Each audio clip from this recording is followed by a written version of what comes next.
さて、今回は奈良ゆるキャラについて紹介するのじゃ。今現在、奈良には100を超えるゆるキャラが存在するのじゃ。というわけで、1人1キャラ、一番好きなゆるキャラを紹介することにするのじゃ。それなら最初は私が紹介するっす。いいじゃろ。それじゃあ私が一番好きなゆるキャラはマントくんっすね。おや、奈良県手振町の左近くんではないのですか？いや、自分で自分を押すとかどんな罰ゲームっすか？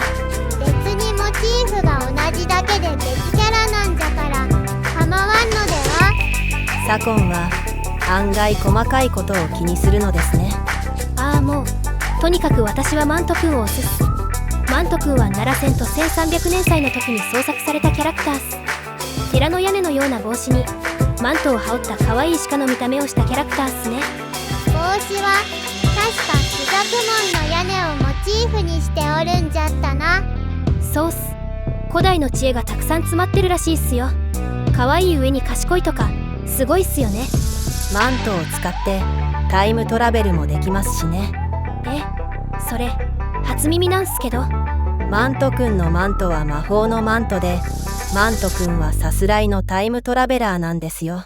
あやつ古代人じゃったのか。すごいっすね。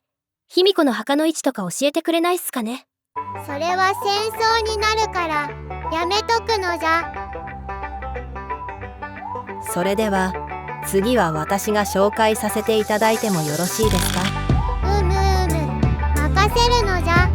私が一番好きなゆるキャラはナームくんです。セントくんではないのじゃ。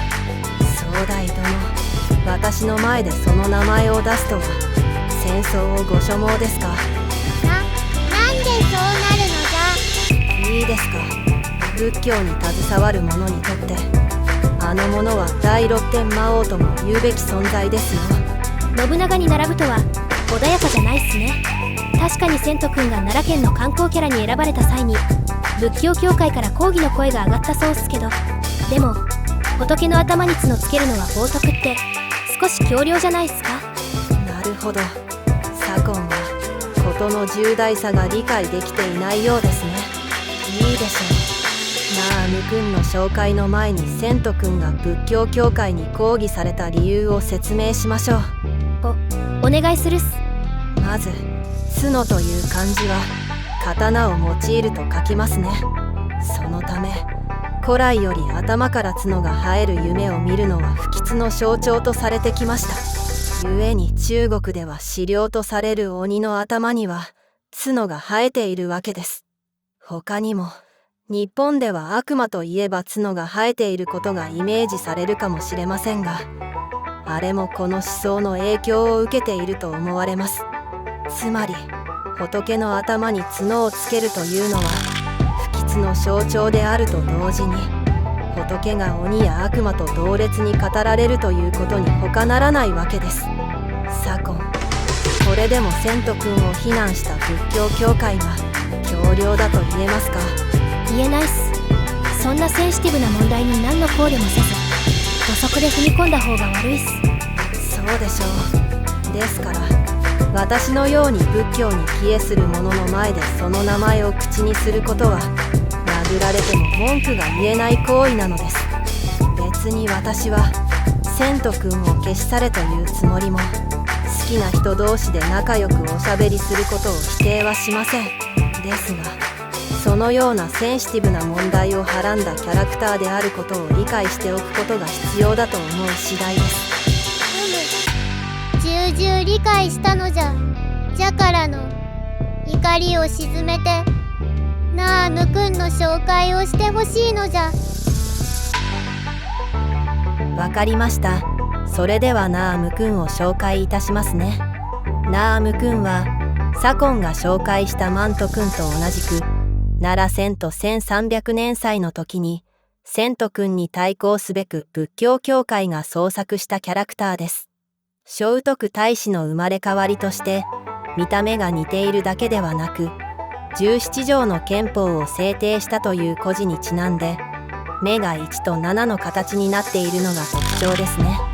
登場当時はそこそこの知名度があったのですが、今ではあまり知名度がないのが悔やまれます。セント君に喧嘩売ったから干されたとかっすか？一応セント君とは滋賀県彦根市のゆるキャラひこにゃんの仲介で和解しているのですが、やはり奈良を盛り上げるための和解でセント君は認めないと言ったのが問題だったのでしょうか。うへ、冗談で言ったつもりが割とありそうな話になってて聞くっす。この話はやめじゃやめじゃ。君子危うきに近寄らずなのじゃ。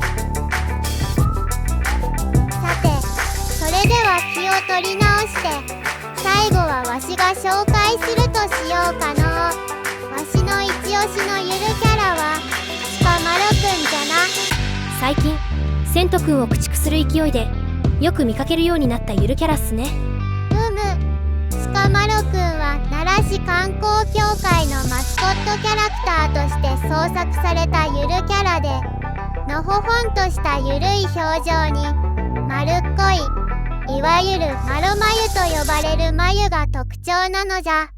父上曰く奈良のかわいいのゴンゲらしく、ぬいぐるみとラインスタンプを買っておったのじゃ。